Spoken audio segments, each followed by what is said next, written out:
Hey guys, Derek here. Welcome back to the channel, or welcome for the first time if you are new. We are back to watch another episode of The Last of Us. This is Season 2, Episode 7. It is called Convergence.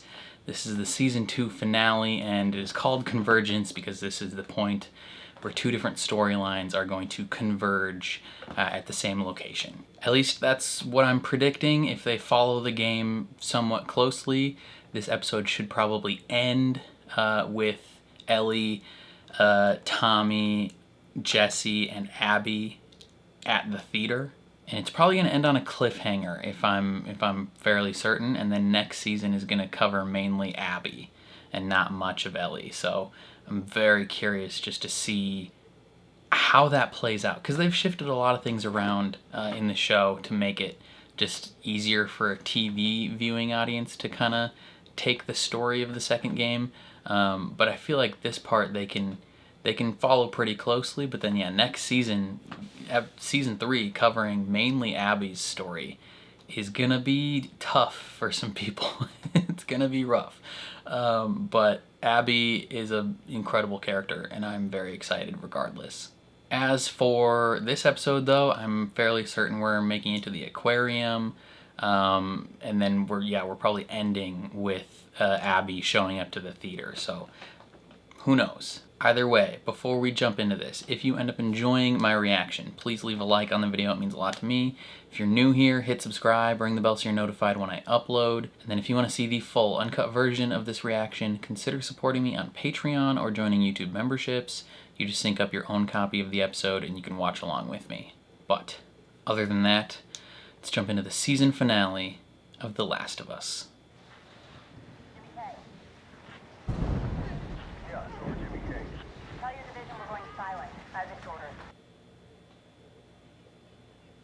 Maybe.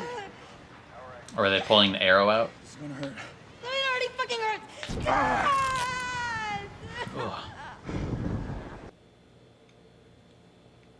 Don't let me. Can't let me die. Yeah, I know. No, you can't. She's pregnant. I need to push it through. How do you know that? What if it's the wrong way? I know where the arteries are. No, you don't. You're not a doctor. Dina, shut up!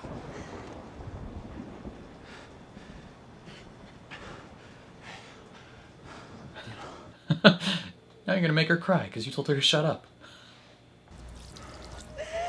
I know. Have some, okay? No. It's gonna help. Have some. I said no. She's Prugercans. The Pregernauts. She's not trying to get fetal alcohol syndrome. Just do it. Ooh. Oh, it hurts so bad. That's a big ass arrowhead too. Jeebus Christie. Where is she? What happened to you? Dina! She's okay. She's in the dressing room. Ellie, where were you? She was getting shit done. She was handling some business. Hey, pretty girl.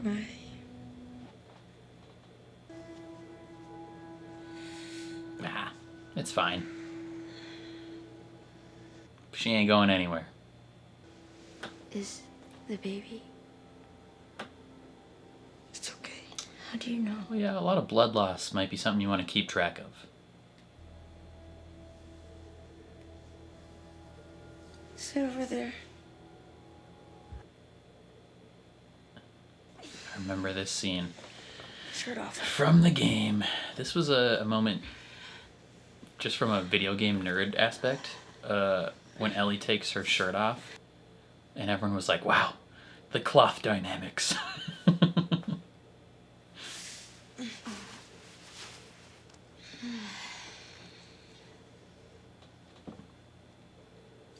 Ugh. Yeah, it's rough. So you're gonna tell me what happened? She found out where Abby was. I found her. I found more. Does she know where Abby is? Yes, but she only said 2 words. The aquarium. Whale and then wheel. What does that mean?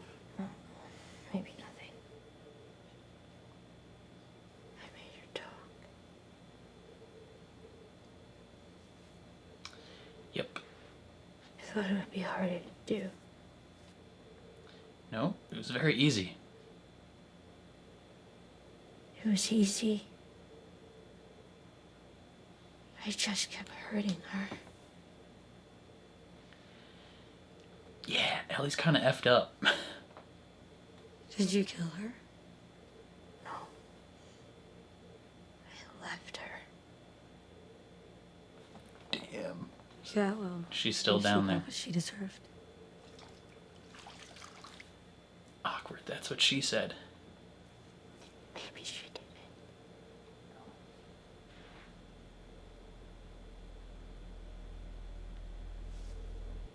Maybe it's time Dina knows the truth. In any other story, Abby's group are the heroes. There was a Firefly base in Salt Lake City. They had a hospital there.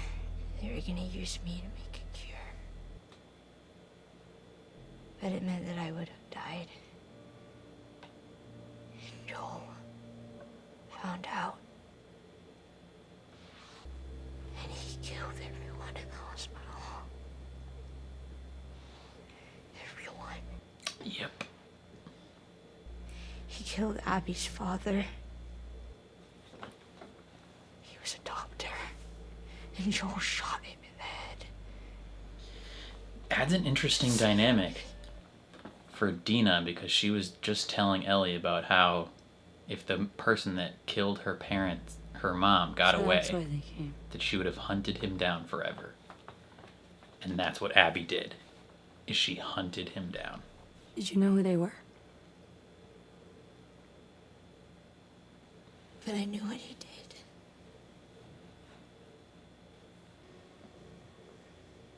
We need to go home. Yep. You do, at least.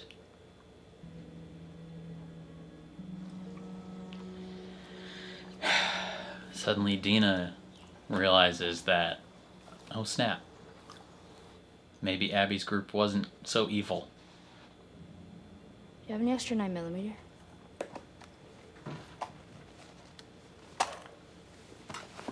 Thanks. He's still mad at you.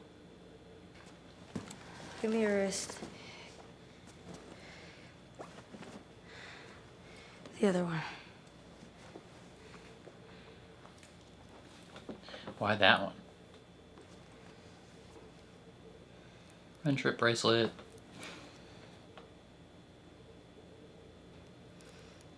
It's for good luck. I'm not sure it's been working for you. I'm alive. That's true. I can do this alone if you want Ellie to stay. No. We'll be safer together. She's mad at Ellie.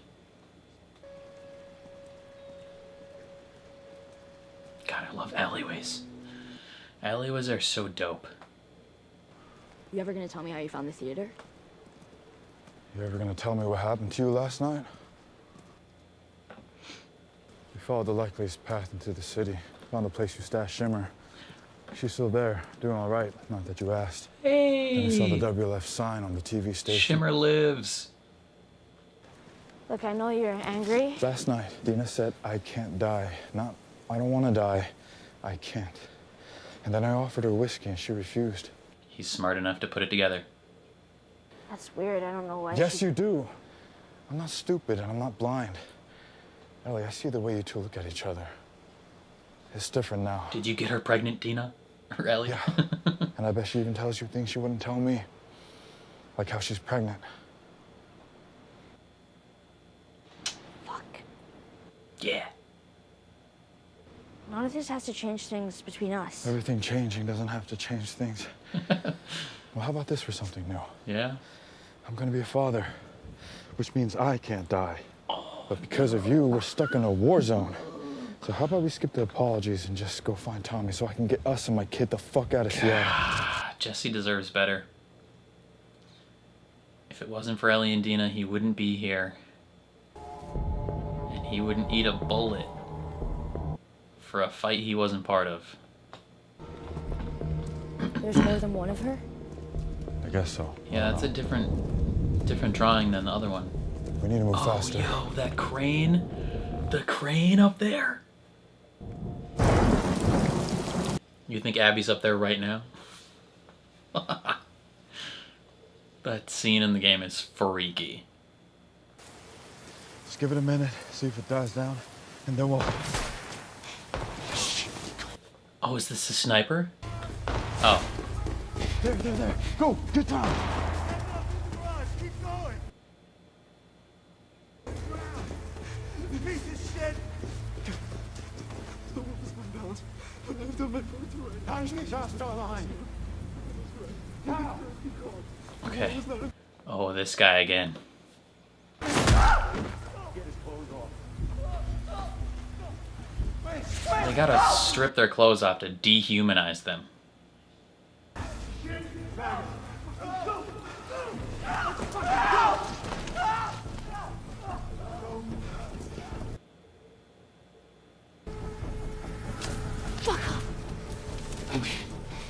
Ellie. Eleanor. Ellie! What? Don't do it. 6 of them and 2 of us. What do you think would have happened? You fucking kid! Ellie, these people are shooting each other, lynching each other, ripping each other's guts out. Even the kids. I am not dying out here. Not for any of them. This is not our war. Yeah. It sucks, but wouldn't have stood a good chance. Costco. I love Costco. Yeah, they wouldn't have stood a good chance in that fight. And you don't know these people. Jesse's trying to be cautious because he's got a kid on the way. It's complicated.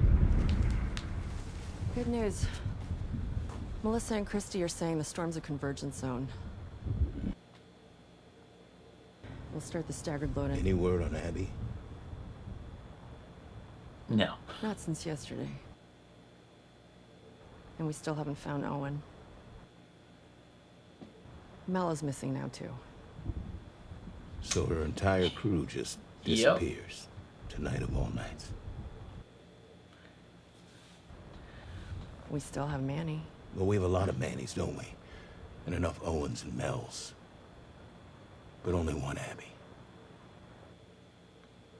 Yeah. Okay, what the fuck?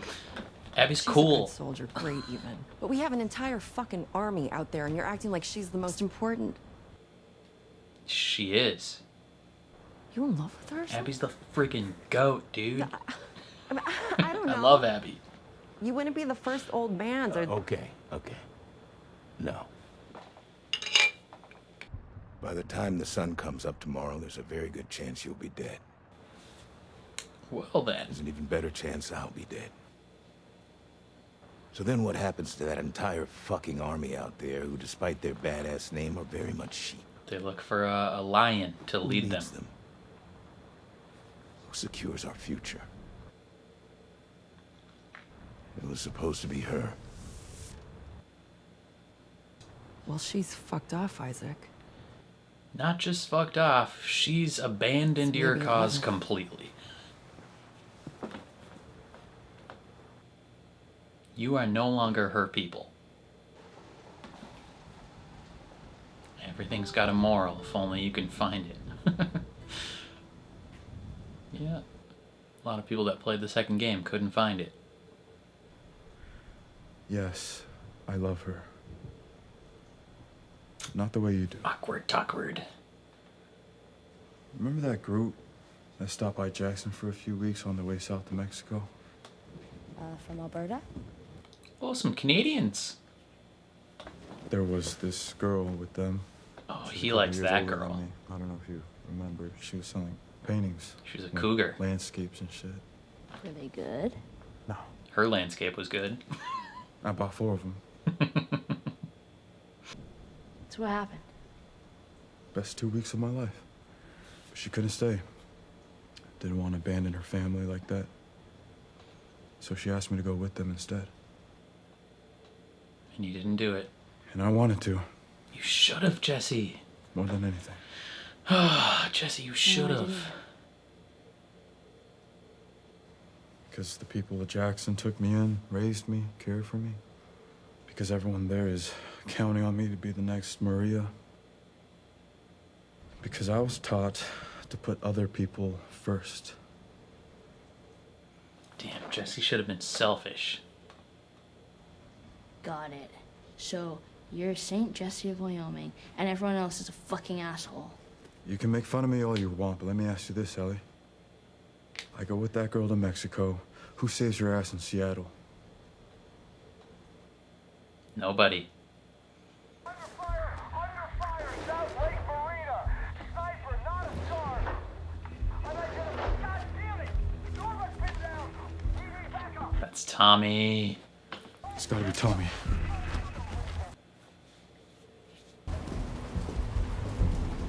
Damn, you can already see the water's getting choppy.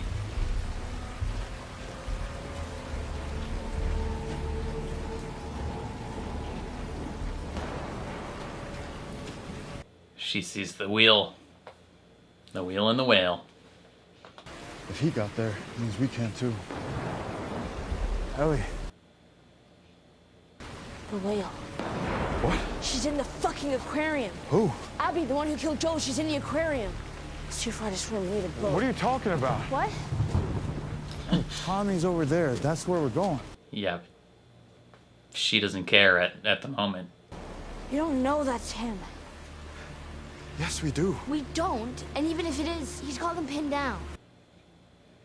He would want me to do this. And Jesus Christ, if 3 more people had voted with you, you'd be coming with me.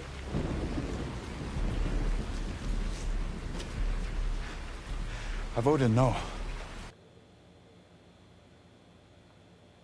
Yep. Why? Because everything you do for you. Ellie. Oh my God. Ellie. Ellie. It wasn't in the best interest of the community. Fuck the community! All you do is talk about the Ellie. fucking community, you hypocrite! You think you're good and I'm bad? You let a kid die today, Jesse. Which is why That's true. he wasn't in your community. You made a selfish Let me tell decision you about earlier. My community. My community was beaten to death in front of me while I was forced to fucking watch. So don't look at me like you're better than me, or like you'd do anything differently if you were in my shoes, because you're not, and you wouldn't.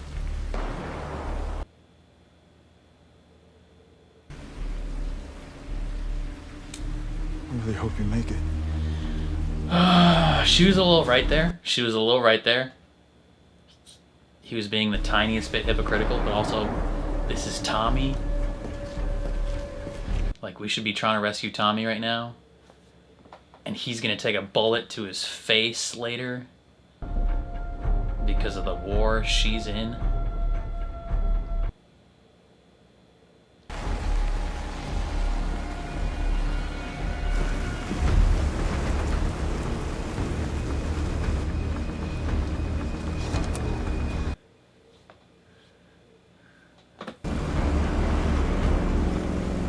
Oh. Hello.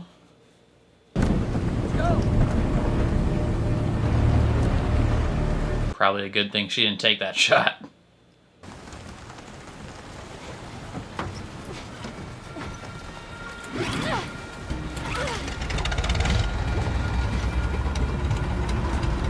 A miracle.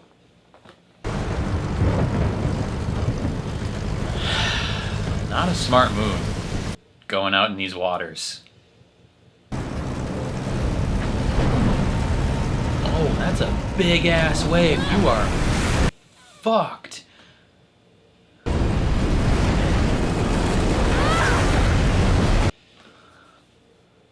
That wave is ginormous.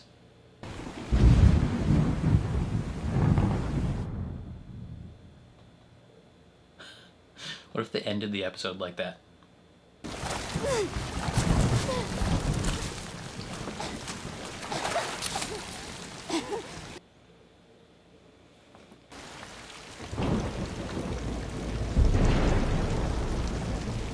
Hello, little child.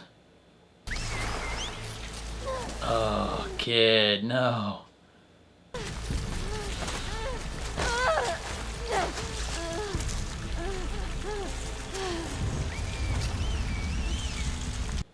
This is interesting.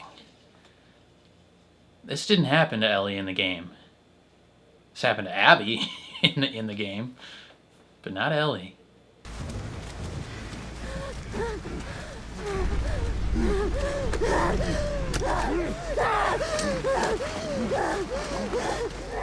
Oh no.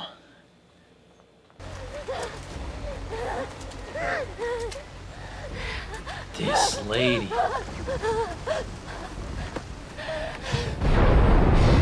No! I'm not from here! I'm not a wolf! Tell them! Wow, kid. How dare you?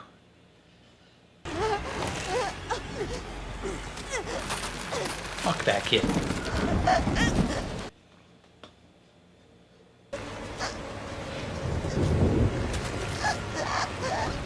Hey, yo, who's gonna step in? The village. Oh. Leave her! The attack is commencing.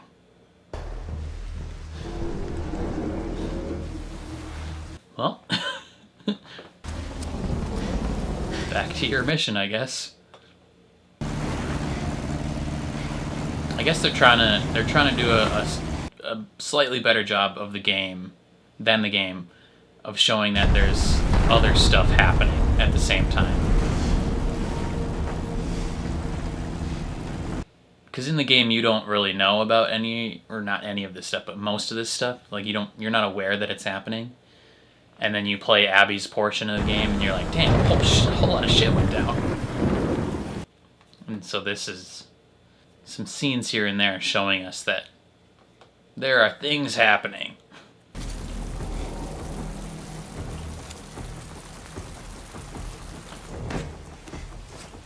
People be staying here.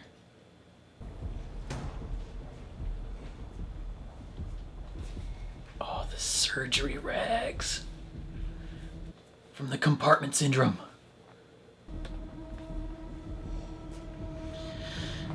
God, it's so interesting just seeing these small little things from the second half of the game that we won't get context for another like 2 years. Do you even understand what's going on? I understand everything, but I don't have a choice, do I? It's Abby.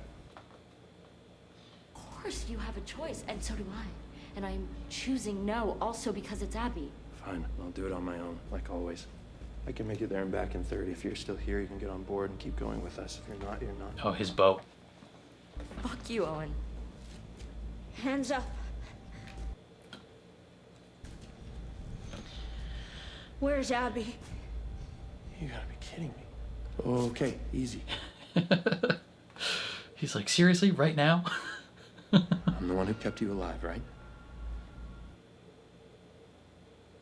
We don't know where she is. You were just talking about her, so yes, you fucking do. Yeah, but he's in love with her, so he's not gonna tell you. You, bring me that map. You're gonna point to where Abby is.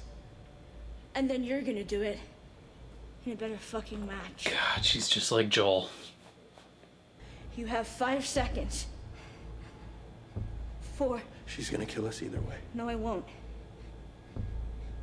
Because I'm not like you. 3. I'll do it. I'll do it. I'll show you. Slowly.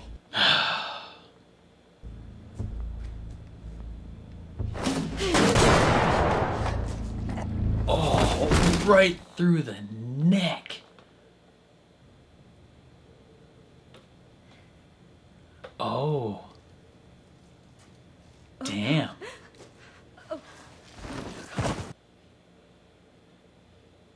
Knife? Do you have a knife? I have like 30 seconds. Get the fuck over here, please, please, please. Knife. You're gonna take it out. You're gonna get it out.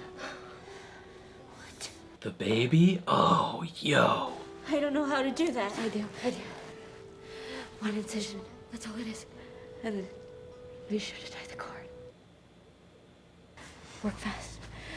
Work fast. That's wild. Like, she already recognizes she's gonna die. How deep? Deeper than you think. Which way? Which way? Low transfers. Transfers. What? I don't know what that means. Low transfers. You're doing good. You're doing really Damn. good. Is it out? Is it out?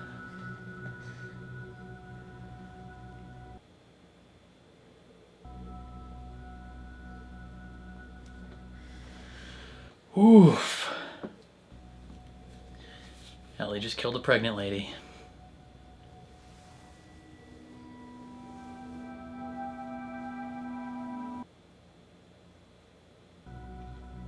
Ellie! Ellie! Oh, hey guys.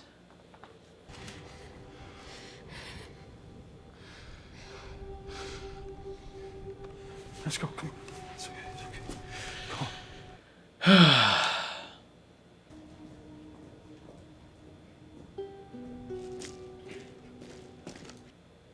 Yep. Oh, thank God. Like a hero walking in. Hey. You know, they were part of it too. They were, They made their choices. for sure, but they That's all there is to it. were the least willing members of that party.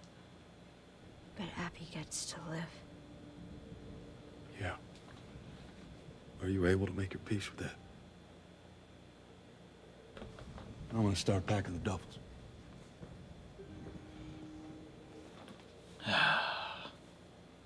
Thank you for coming back. Maybe I didn't want to. Maybe Tommy made me. Nah. You did it because you care about people. God, Jesse's such a good guy. Because you're a good person. Yeah. But also, the thought did occur. If I were out there somewhere, lost and in trouble, you would set the world on fire to save me.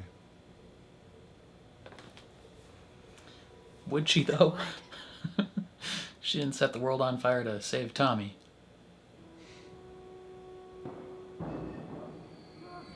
No, no, no, no. Don't. Jesse, don't go through that door. Don't run through that door, Jesse. Oh, God. Oh, no. Stand up. Stand up. Hands in the air or I shoot this one too. Just run! Shut the fuck up. Stop! Stop!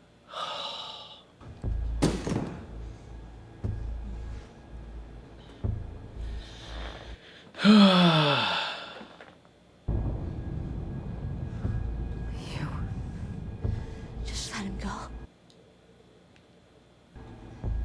He killed my friend. No, I did. I was looking for you. I didn't mean to hurt them. I know why you killed Joel. He did what he did to save me. I'm the one that you want. Just let him go. We let you live, I let you live. and you wasted it. I let you live. And you wasted it.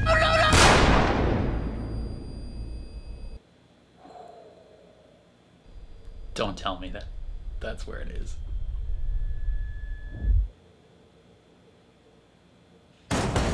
Hey, Bro. you up? Seattle, day one. Cool. All right, come on. Isaac wants to talk to us.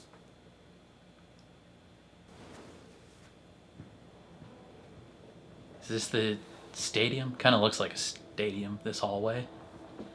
It's hard to tell. They had such a cool home base.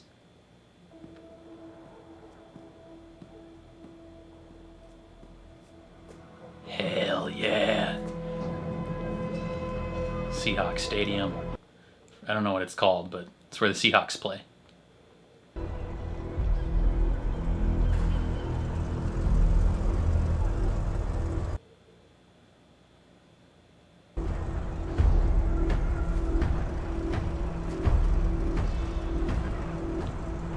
Seattle. Day one, baby.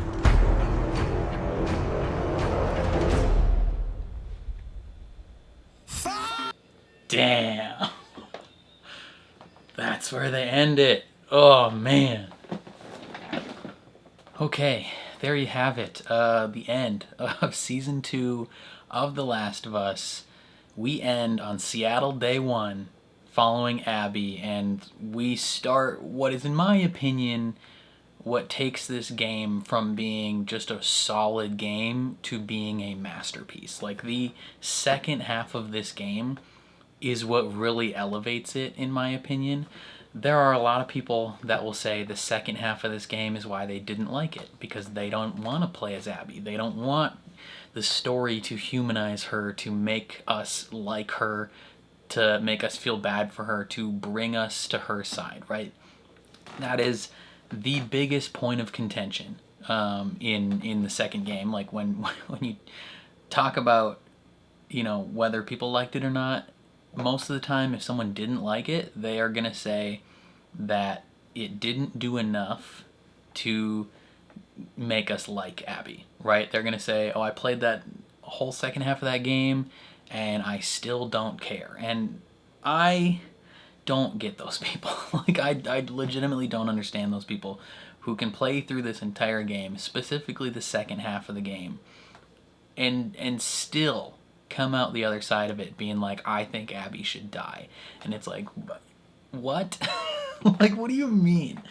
Oh, man. Like, I obviously don't want to give away what happens in the second half of the game, but, like, I personally played that second half of the game, and I came away with it being like, damn, I actually really like Abby.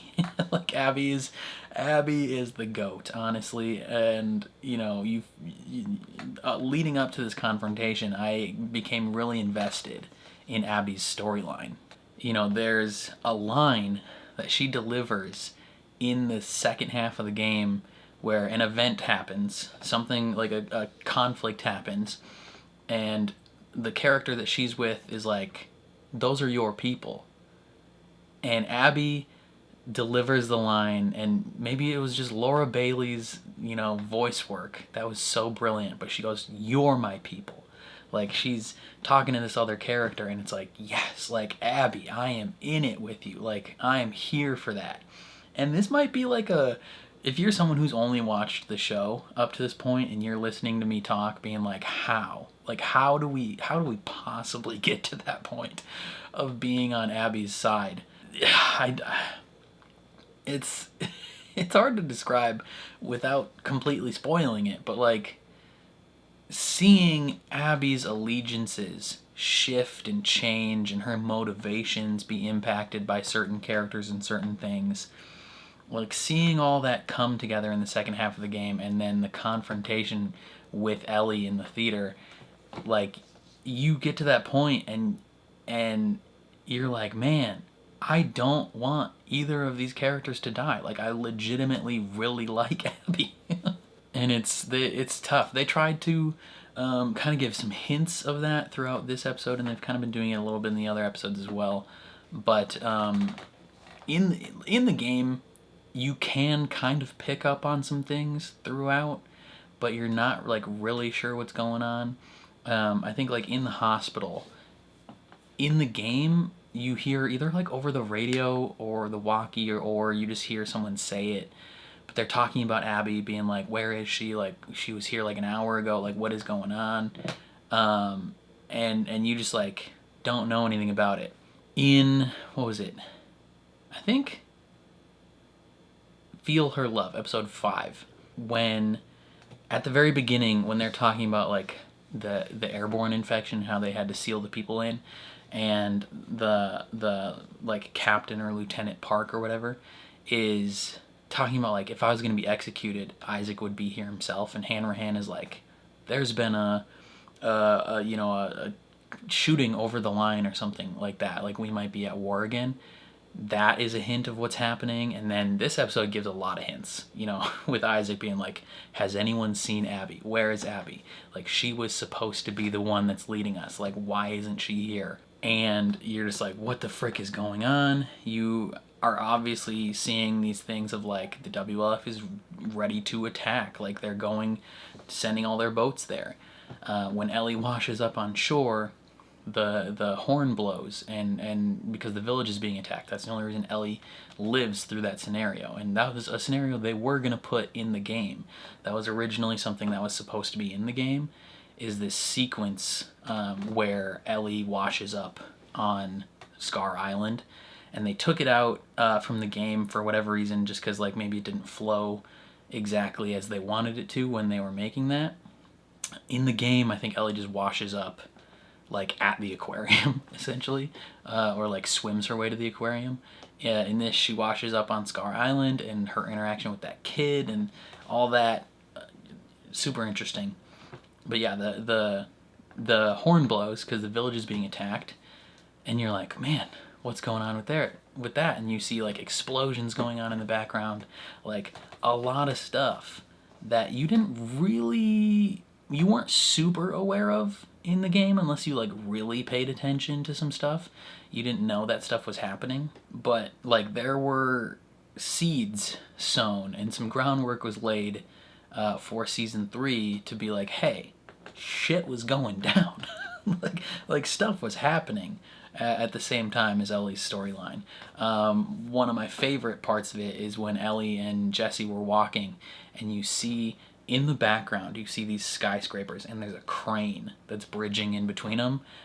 Oh my god, dude, that sequence in the game is so good with Abby, and it's just like, ooh, like, ah, man, I freaking love it.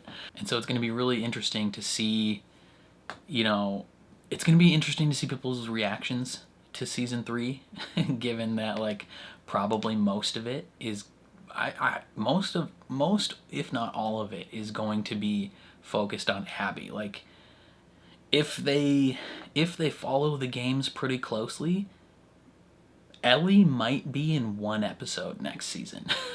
Like that's gonna be really tough for people to swallow, is having like barely any Ellie at all in season 3. Like it's gonna be like 97% focused on Abby, and that's gonna be really, really interesting to see if people stick around. Honestly, because the average TV viewer is one, stupid, but also fickle. Like the average TV viewer will jump off for any reason. Like you give them the smallest reason to stop watching and they will. So to focus an entire season of the story on a character that a lot of people don't like is gonna be a risky move. And I'm personally very excited to see it because I love Abby. I think Abby's great. But yeah, it's gonna be interesting. But yeah, this episode as a whole was good to watch, and it was also just kind of like slightly like dreadful watching it. Like how do I word this? I had a feeling of dread because I knew what was coming with the Owen and Mel stuff, where Ellie inadvertently kills a pregnant woman, and it really drives home her connection with Dina, first of all, but then just like everything that's going on, like it's so much more impactful. So we open the episode with Jesse pushing an arrow through Dina, and he gets the info where he speculates that she's pregnant. He confronts Ellie about it, and Ellie's like, yeah, like she's pregnant, act surprised. And that kind of changes Jesse's whole dynamic in this episode, right? Like he's been willing to risk things, and he's been willing to be alone and help Ellie out in this situation. But as soon as he realizes like, I'm gonna be a dad, he's like, we're going home. When that Scar kid is being taken by the wolves, Ellie wants to step in and help because she wants to be she kind of wants to be the savior, but she also like sees herself in that wolf, right? They talked about this in the post episode a little bit, how Ellie kind of sees like her, like she had to be rescued at one point from these types of people by Joel, right? Like Joel killed so many people to save her.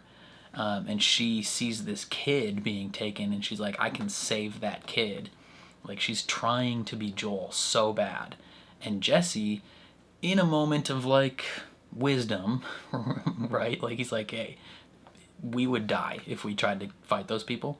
Like slightly a moment of wisdom, but also a moment of like selfishness and caution, being like, I'm not gonna die out here for these people that I don't know, right? They got their whole war going on. They're killing each other. It doesn't involve us at all. Like, let them kill each other. Like, I'm not gonna die out here for that. And it's tough because he does die for Ellie's fight, right? A fight that he didn't want to be in. It's collateral damage. You know, he is a person on the outskirts of this conflict, this deep conflict between Abby and Joel, and then Ellie and Abby. Like this wheel that keeps on spinning. It isn't just these three people that are fighting and killing each other. It affects everybody around them. And sometimes people on the periphery get killed, and that is Jesse. Ellie did have a moment where she did call him out for it, though. She's like, hey, like, she wants to go to the aquarium to hunt down Abby. Jesse wants to go get Tommy. And she's like, if one more person had voted with you, you'd be coming with me to go get Abby. And he hits her with the, hey, I didn't vote for you. Like, I said no to protect the community. It wouldn't be good for the community. He's thinking like large scale community, and she's like, fuck the community.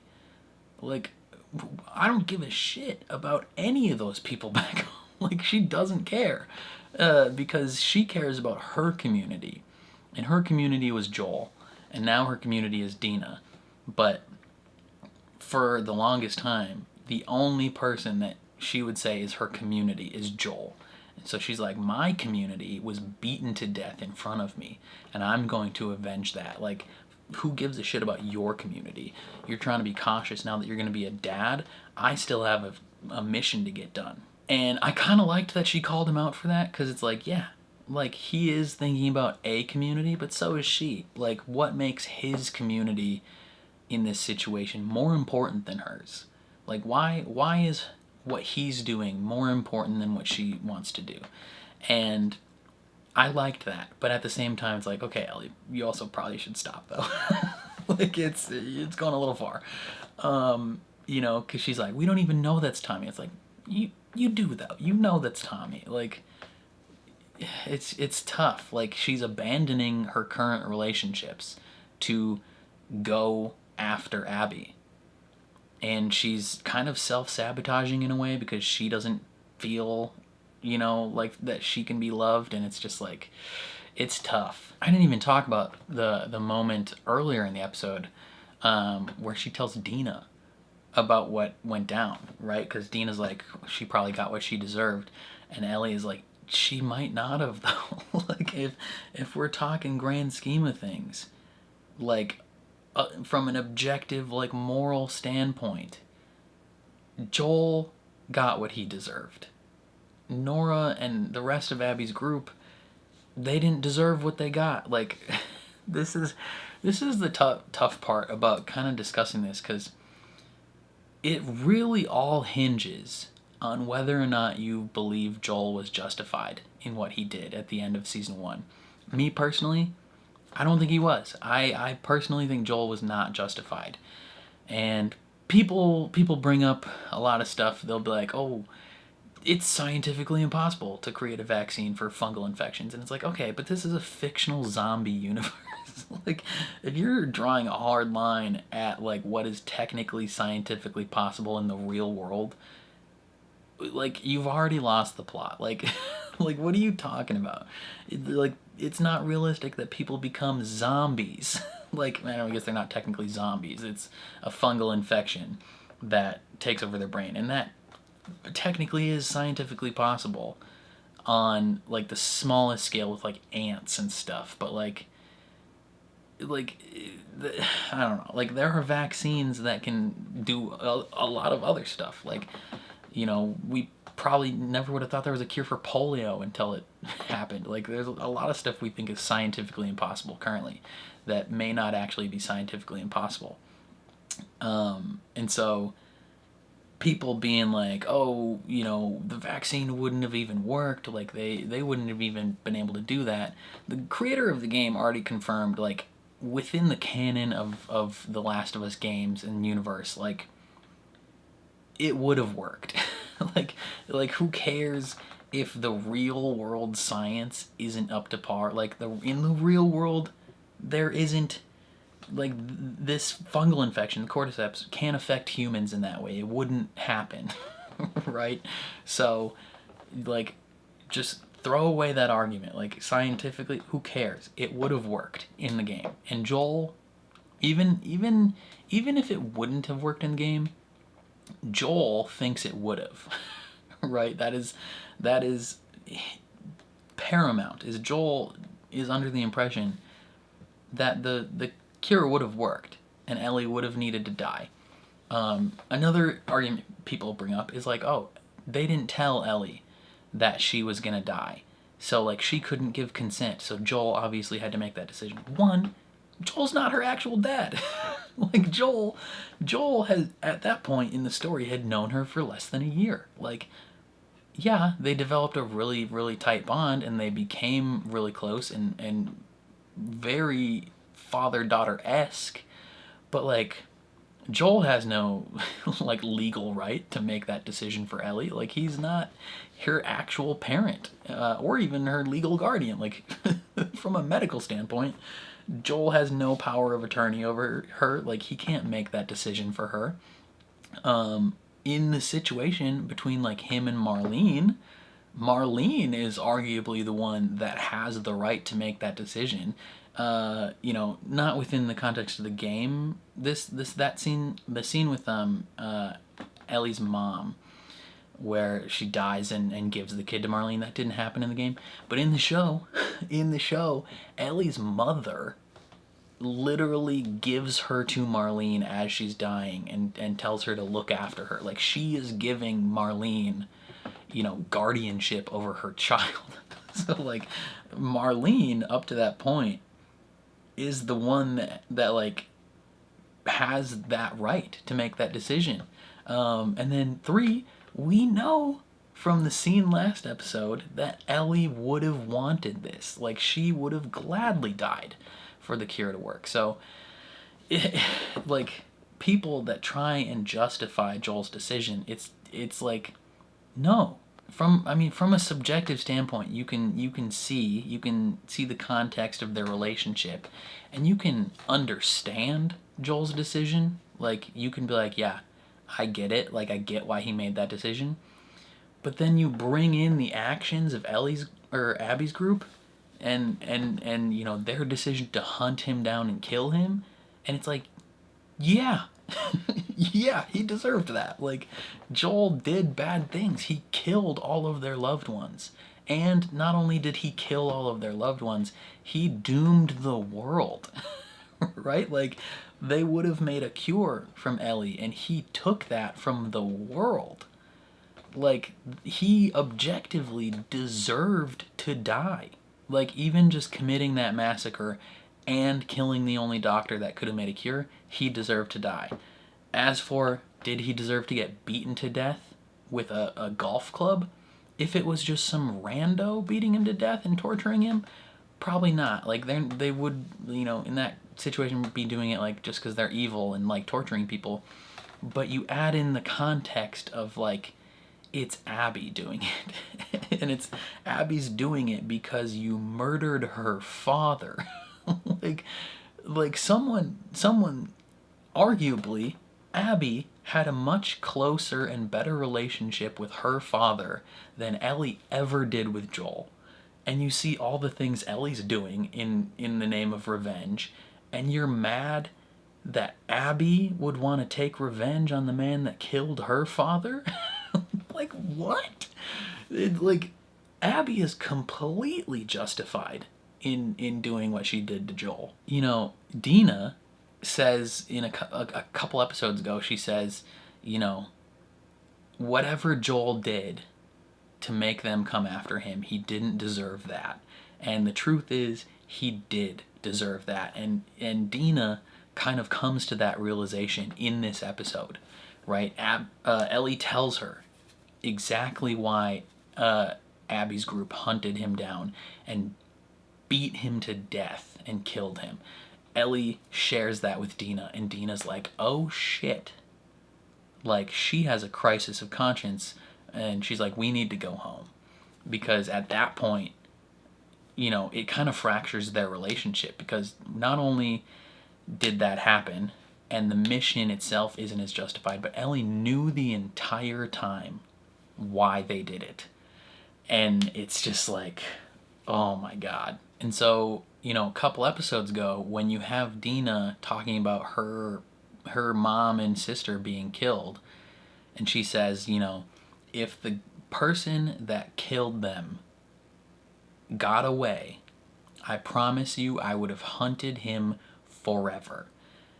And then she hears this info from Ellie, and it's like, oh shit. Like, Joel is the person that, you know, you can easily substitute, you know, Dina's mom and sister for Abby's dad and that whole hospital. And you can substitute that Raider for Joel. And it immediately clicks in Dina's brain where she's like, oh shit, Joel did deserve that. Like, she recognizes it. But she's also like, she has a connection with Joel and she has a connection with Ellie. And so she's grappling with all this, but she knows, like, we should not be here any longer, right? And she's not even saying that because of her arrow wound or, like, the scratches on Ellie's back. Like, she's not saying it out of, like, a self-preservation of, like, hey, we might die if we if we stay here. I mean, she does say, I can't die, so that factors into it a little bit. It makes it a much more pressing issue for her. But at the same time, like, she is saying we need to go home because she no longer has faith in the mission. She no longer feels the same way about killing Abby's group as she did before, because she has gotten this info from Ellie. And Ellie is, like, it also shakes her faith in Ellie a little bit, because she's like, you knew all of this and you are still hunting them down. Like, what the fuck? Like, it fractures their relationship. They clearly still love each other. Like, she gives her the bracelet for good luck, but she doesn't really want to talk to her. You know, when Jesse is like, I can do this alone, she's like, no, like, Ellie's going with you. Because she doesn't want to be there alone with Ellie at the moment. She is mad at her. And she just wants to go home. And it's a lot. It is very tough. So yeah, that happens. But then, yeah, Ellie splits off from Jesse, and she's going to get the boat to go to the aquarium. The aquarium seems, I don't know why, in the game it didn't seem like it was like a like super far out there. I don't know. For some reason I remember in the game the aquarium felt somewhat landlocked, like it felt like it was part of the mainland. But then Ellie does go on a boat to try and get there. Maybe it's because she was just across the bay. But in this one, it felt more like it was like an island out there, you know? A small little mini island. But it is what it is. She goes out on the boat, Scar Island. That Scar Island sequence was very interesting because Ellie, earlier in the episode, desperately wanted to save this Scar kid because she sees herself in that kid and she's like, oh, like, it's unjust that kid is going to be tortured and killed. And she washes up on this shore and there's a Scar kid being there. And that Scar kid goes and gets Scar adults. And they're about to string her up. And she's like, I'm not a wolf. Like, tell them you saw me wash up. You know that I'm not a wolf. And the kid is like, gutter. And it's like, bro, like this child. And it really fractures Ellie's perception of them in a sense, because she's like earlier, she wanted to almost get killed to save this Scar child, and now she's seeing this other Scar child advocate for her death, and it's wild. And it drives home the point of like these communities that these people are a part of are teaching their young ones to hate the other. Like, it's all about me, it's all about my community. When my community does bad things, it's justified. When your community does bad things, it's not, and you need to be hunted down and killed, right? Like, it's this entire game and season and next season is all about perception, and how a lot of the things we see it from one side, and if we had seen it from the other side, we wouldn't think of things that way, right? In any other story, game or movie, if we had been following Abby's group from the very beginning, and we start her story, seeing her young and growing up with her dad, and then have a man come in and butcher everyone and kill her dad, we would be like, yeah, Abby, hunt him down. Like, we would be happy when she kills him. But because we didn't see it from that perspective initially, we hate Abby. And it's like, that's what all of this game is about, is like perception and what love can do to us and for us and do to other people. And it's just like, it's crazy. Like, you see these Scars willing to kill a person they don't even know. She's not even a wolf. They're just gonna kill her. And it's just wild. It's wild. And then she gets out and gets right back on the boat to go on her mission. That sequence, it's interesting. It does kind of feel a bit disjointed in terms of like the pacing of the episode, because in the game that wave hits her, she washes up, and then you just like find yourself, like, I think it might cut away to something else, possibly. But then it cuts back to her and she's like swimming onto the shore. I think at that point it might have cut to another flashback, possibly. I'm not 1,000% sure on the structure of it, like when it happened.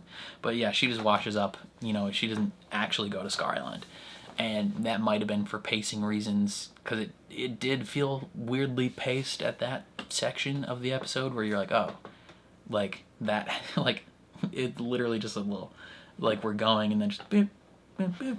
Like it wasn't a long sequence. It was a fairly short sequence, and I feel like a lot of people might be like, why was that even included? And it's purely, well, not purely, it's a lot of it is to set up this idea of like these communities like are teaching their young ones to hunt and kill each other, and it's a direct dichotomy of the scene we saw prior. But then it's also just laying more groundworks for season 3 to be like, hey, shit was happening. But yeah, and then she gets to the aquarium. I thought there was going to be a sequence where she kills a dog. In the game, you kill a dog, and it's heartbreaking, because you're like, you never want to kill the dogs in the game. You're like, I like dogs. But you're killing dogs throughout the entire game. Like, it's a thing that's just happening. But this specific dog, oh my god, you kill this dog and you're sad about it. And then in the second half of the game, you see this dog and you become friends with this dog and you play fetch with the dog, and it's so heartbreaking when you realize this is the one that Ellie killed. But yeah, she confronts Mel and Owen as they are planning to leave. At least Owen is planning to leave. He has, something we haven't seen yet, but Owen has a boat, and he's trying to get out of there. He's trying to get out of there, and he wants to take Mel and take Abby with him, and Mel's like, fuck Abby. Like, I don't give a shit about Abby anymore. Like, Mel at this point is just exasperated, because Owen and Mel are interesting. Well, let's talk. Owen and Abby are like OTP. Like, one true pairing. They are meant to be together. They've basically been in love since they were young, and then this mission to hunt down Joel kind of drove them apart in a way. And then he gets with Mel and gets Mel pregnant, and so Mel has this kind of like just seething, not hatred, but she has this dislike for Abby because Abby is just like, you know, she's the central character that is just like, everyone is like, oh my god, Abby this, Abby that. And Mel's like, you literally got me pregnant. Like, stop worrying about Abby. Like it's tough for her not to be jealous because it's like, hey, you should want me. You should be focusing on me. You literally got me pregnant. And he's still like, I need to go risk my life to get Abby. And she's like, fuck Abby. Like, I don't care about Abby. Like, oh my god. Like, she is just this, like, the sun to him. And nothing Mel can do will take him away from that. And it's just like, it's rough. But yeah, that whole sequence where he pulls the gun on Ellie and Ellie shoots him through the neck and kills him, and you just see Mel start bleeding out, like that entire sequence, you're like, oh shit, like that is tough. Because like, well, one Mel immediately recognizes, I'm going to die. Like because Mel is like she's like a doctor. She has medical expertise. She's obviously not like skilled enough to replace Abby's dad as a doctor, but like her and Nora were like the main doctors of this group. And so she gets hit in the neck and she knows immediately she's dying. She's like, okay, get the fuck over here, cut this baby out of me. Like she recognizes, I'm gonna die, but this baby might live.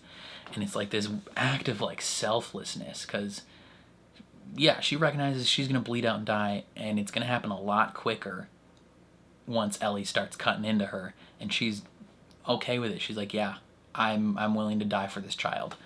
And it's just like, bruh, like that whole sequence, because Ellie obviously doesn't have the expertise to do that.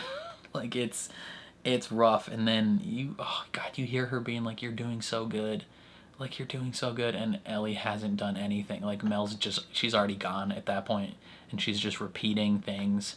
Like, your brain just kind of short circuits at that point when you've lost that much blood and you're dying. It reminds me of a scene in Agents of S.H.I.E.L.D. when someone dies. Yeah, I'm pretty sure they died. There's some weird time travel shenanigans involved, so I don't remember the exact situation, but someone gets like crushed by some rubble in a building, and they just say, I can't feel my legs. And then, 30 seconds later, they're like, I can't feel my legs. And then they just keep repeating, I can't feel my legs. And you're like, oh, they're dying. Like, they don't even recognize what's going on. And so Mel being like, you're doing great. Like, she's naming the, like, incision type that needs to be done. Like, she just keeps saying that over and over again. It's like, oh, like, it's so heartbreaking. And it is a moment that should take Ellie out of it and have Ellie recognize that this needs to end and she needs to go home. Because up until this point, all of the awful things that Ellie has been doing and that they've all been doing in the name of this mission, Ellie feels are justified. Like, she's like, hey, this group killed my dad. I'm going to hunt them down and kill them. She feels completely justified in that action. But one thing you can't justify is killing a kid. And so Ellie recognizes she accidentally killed this kid. And yeah, it is... it's a big moment. It's a big moment. Because it's, one, the moment that pretty much every game player was like, oh shit, I don't know if I can be on board with this anymore. At least most people with a moral compass were like, I don't know if I can be on board with this anymore. It's still surprising how many people reach the end of the second game and are still like, I need Abby to die. Like, I'm fully on board Ellie's decisions to kill these people. It's like, bro, Ellie just killed a pregnant woman. Like, she killed a kid. Like, she's too far gone at this point to continue to support her actions. And it should be a moment where Ellie herself can't support this mission anymore. And she breaks down crying, and Tommy and Jesse come in, but like, like, this should be enough. It should be everything we need to stop. And then the second half of the game happens. And it's just like, oh my god. It is a lot. And then the theater sequence happens, where Jesse kind of forgives Ellie for the mean things she said to him. You know, again, that's another aspect of the series, is like this cycle of violence and this cycle of not forgiving people. At some point, someone has to forgive. And Jesse, because he's a good person, is like, all right, like, yeah, this is a fucked up mission and you did a fucked up thing, but I know that if I was lost and alone, you would burn the world for me. And it's like, would she though? Would she though? I mean, she probably would, but she also, in this episode, chose not to do that very same thing for Tommy, who she arguably has a much closer relationship than Jesse. So it's like, would she burn the world for you, Jesse? I don't know. Because I don't know if Jesse is really, I mean, he's part of her community. I guess maybe just like her connection to Joel overrode any other connection to anyone else, and she just was too in the zone and cared about revenge too much to really focus on that. But yeah, it's tough. He forgives her, and he's selfless, and he sprints ahead of her, mainly just because he's bigger and taller and faster. But he sprints ahead of her when the ruckus goes down outside, and they open the door, and he immediately eats a bullet to the face. And it's just like, bro, like, oh, it further drives home this idea of like, this revenge mission is not just hurting you. It is not just about you and Abby. This revenge mission is hurting everybody around you. It is claiming the lives of people that don't deserve it. It claims the life of that unborn child, and it claims Jesse's life. The Captain Wyoming, probably the morally best person in this story right now, who cares about so many other people other than himself. Like, he's so selfless. And because he wanted to protect someone he cares about, he comes out here to save them and ends up eating a bullet and dying in an instant for a fight that he's not a part of, and that these people shouldn't be a part of either. And it's just like, bruh. Yeah, God, that sucks. Like Jesse dying is the worst part of the story of both the game and this now, because Jesse's great. Freaking love Jesse. Everybody loves Jesse. Like, you play the game and you're like, Jesse's the fucking man, dude. Like, I don't think there's a single person that played the game and didn't come out of it being like, I love Jesse. Jesse is great. Jesse's my favorite. And then he just eats a bullet and you're like, no. Again, that's part of why people, they jump off the ship when Ellie kills that pregnant girl, kills Mel, and then maybe they just jump right back on the ship when Abby kills Jesse. But it's just like, oh my god, like, the line delivery from Abby in this one, where she's like, I let you live and you wasted it. Like, from Abby's perspective, she's like, I killed one person. She's like, I killed the one person who did these wrongs to me and my friends, and I let everybody else live. I came for one guy, I killed that one guy, and I left. I let you live when I could have killed you, and you wasted that opportunity, and you came here and you killed my friends, and now all of you are gonna die. Right? Because Abby's been through some shit in the last 3 days. Like, she is at the end of her rope at this point. And next season, she gets a little closer to the end of the rope, and then someone brings her back. And it's just like, man, like, it's what an intense way to end the episode. And now it's gonna be probably a year and a half, roughly, until we get the season 3, because it's gonna take probably I don't know when they're going to start filming. I feel like they're going to start filming like 6 months from now. And then all of that is going to take probably another like 6 to 8 months to film. And then edit everything, post-production, all that. So we probably get season 3 in late 2026, mid 2027, if I had to guess. Maybe early 2027, around the same time. But yeah, it's going to be like 2 years until we get season 3. And then they said it's going to take 4 seasons to fully tell the story of the second game. And it's just like, this is going to take a long time. Because it's interesting having, I mean, the first and second game combined is maybe like anywhere from 35 hours to like 60 hours if you like really take your time and explore everything. So like 60 hours of content split up over 4 seasons. It's interesting. Yeah, it's an interesting way to go about it, and I'm curious. I'm not sure how they're gonna do it, but we'll see. As for my opinion on the season as a whole, I think it was basically similar level of quality in my opinion to season 1, maybe a little bit lower than season 1, because season 1 is special. Like there's something special about the first game, and in connection to it, season 1. Like I consider The Last of Us Part 1, if Part 2 had never come out, I would have considered Part 1 to be one of, if not the greatest stories in all of gaming. Like it's that good. And then you couple it with The Last of Us Part 2, and I kind of consider them both to be just one story. I don't really consider them to be 2 separate stories. Them put together is still like a, top 2 to 5 stories in gaming. Like it's one of the best ever.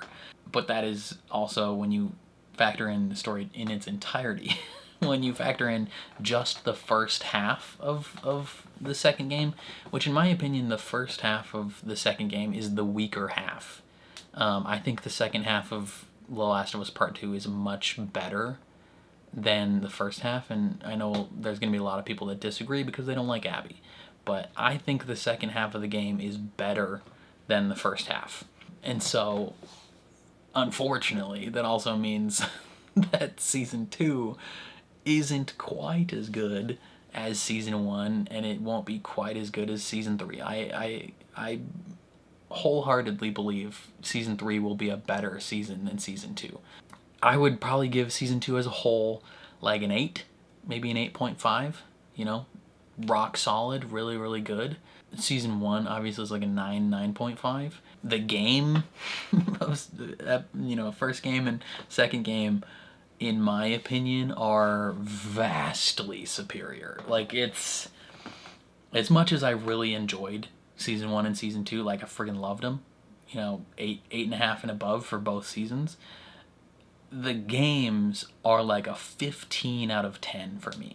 Like I love the games with my entire heart. So like if you're on a scale, like season 1 is here, season 2 is like right here. It's a little bit worse than season 1, but then The Last of Us Part 1 and 2 games are like, they're just so far above. Like they're so much better, it's insane. But again, I loved the first 2 seasons of this show. I think it's great. I hate that it's going to take 2 years to get the next season. That's a bummer, but like this was still top quality television. But yeah, I don't know what else to say. Definitely let me know your thoughts down in the comments below. I'm very curious to see how you feel. I think maybe one of my only complaints is I wish we got more episodes. Seeing Ellie's slow descent in the games, it's not a slow descent, it's just like she's down there. Like she is down there immediately from the get-go, and she just spends the whole time down there. In this, it's very much like a hey, we're going downhill type thing. And some people don't like that. Some people thought the structure of that is bad. I was fine with it because television is not the same as video games. But My only complaint is maybe we should have gotten an extra episode or two to really just kind of make the pacing feel more normal. I don't know. That might be one of my bigger complaints, is just the lack of episodes. That might be one of my bigger complaints of like television in general now, is we used to get 22 to 24 episodes a season every like year to year and a half for shows. Granted, a lot of these shows were like sitcoms. You know, the shows that were getting that many episodes weren't cinematic masterpieces by any means. But I mean, Agents of S.H.I.E.L.D. not that long ago was getting 24 episodes a season. Granted, 24 episodes a season definitely left you with episodes of the show that were basically filler, like not that important. In the end, it helped for character development and helped you feel more attached to these characters, but there were definitely episodes where you'd be like, okay, like, let's move on with the actual story. Agents of S.H.I.E.L.D. did a really cool thing where they broke the 24 episodes into 3 8-episode, bubbles, essentially, and that worked brilliantly. Like, that was so good, because each of those 8 episodes could have their own self-contained arc, but then also have like a connecting overall arc. Like season 4 and beyond, brilliant. I mean, season 4 itself was the one that really did that, but like, incredible form of storytelling. I miss when TV shows got that many episodes in a season. But then a lot of, Netflix started putting shows out on their platform, and I hated one. Okay, it's complicated, because I hate Netflix's influence on television, because the idea that we need to drop all episodes at once pisses me off to no end. Like, the weekly TV format is and always has been the superior form of television. Bringing these episodes out each week is, in my opinion, from a viewing standpoint, better. From a content creation standpoint, way better. Like, when these episodes all come out a week at a time, they stay in the conversation so much longer. Like, if all 7 of these episodes came out in 1 week, we would have been done talking about this show 3 weeks ago. And instead, we've been talking about it for 7 weeks, and it's going to continue to be talked about. Now, that effect works a lot better when you have 15 to 20 some episodes, because, then the show is airing for half the year, and the gap between seasons doesn't feel as long. But again, those TV shows weren't necessarily like cinematic masterpieces. The amount of effort and money put into those isn't quite the same as some TV shows now. But one thing Netflix, I think, did pretty solid, at least in their earlier days when they were coming out with their TV shows, is the average length of those seasons would be like 13 to 15 episodes. Like early Stranger Things and like Daredevil, like you're getting 13 episode seasons. And I think that's like the perfect amount. Like, that is rock solid, perfect amount of episodes in a season, in my opinion. Game of Thrones kind of bucked the trend a little bit, where they were like, hey, 10 episodes per season. And I actually think that worked really well. Like, having 10 episodes in a season when you're putting that much money into things makes sense, because it's like, yeah, if you did 13 episodes of this expensive of a show, like, that's a lot of money. Like, that is a lot of money. And if your show doesn't do as well as you think it's going to do, you are probably losing a lot of money for your company. So like 10 to 15 episodes, I think, is the perfect amount of episodes for a TV show. But as we've gone on, these companies just keep lowering the episodes. Like, there's been instances where limited series or like single runs of a show or a limited series will be like, hey, this is 3 to 7 episodes, and each of these episodes is like an hour and a half long. Like Sherlock, I think, did it that way, where they were like there's 4 episodes in this season, but they're all like an hour 47. Like, they're all long ass episodes.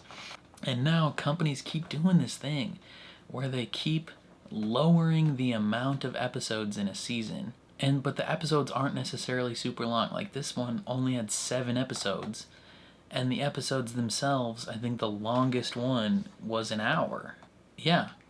The longest one is episode 6 at an hour. Otherwise, we got, episode 1, 59 minutes, episode 2, 57, 57, 53, 45, then 1 hour, and then 50 minutes. Like, you're getting only 7 episodes at under an hour. And it's like, bro, like, no. Like, if you would have made this season 10 episodes or longer, like, the pacing just feels so much better when you allow stuff a little bit of time to breathe. Like, that's been probably my biggest complaint with TV shows over the last several years, is just like, things move too quickly. Like, you're just going from one thing to the next, to the next, to the next, to the next, and you're not giving anything time to breathe. You're not, like, the pacing feels weird on a lot of stuff because you're telling a story that should be told over 10 to 15 episodes probably, and you're doing it in 7. Like, that's, I think, a lot of people's biggest issue with Game of Thrones, the show that was the biggest show of all time. They had, 6 seasons of 10 episodes a season, and everyone was like, yeah, this is great. Like, keep doing that, please. And then season 7, I think they cut down to like 7 or 8 episodes, and then the final season was like 6 or 7 episodes, and everyone is like, what the fuck are you doing? Like, what? Like, I get that this is expensive, but like, the story is suffering because you're cutting down the amount of episodes. That's, the biggest issue with like Daenerys's fall in the final season of Game of Thrones is people are like, it is unbelievable that she just flipped like that. And it's like, yeah, because it happened too quick. Like, if this happened over, if they had kept the 10 episode structure, you're getting an extra 7 episodes of that show to as scaffolding to support the idea of Daenerys becoming the bad guy. But when you do it that quickly, everyone is like, why would she? Like, there's no way she would do that. Like, and it's like, yeah, because those creators wanted to bail, or they wanted to go make Star Wars movies, and then they got fired from Star Wars because the reception to Game of Thrones finale was so bad. Like, you guys are idiots. But, these companies don't want to invest enough money in a show to give it 10 episodes, to give it 15 episodes. Like, they're so risk averse now that they're only banking on like the biggest hits to support, and so all these other shows are not getting the time that they need.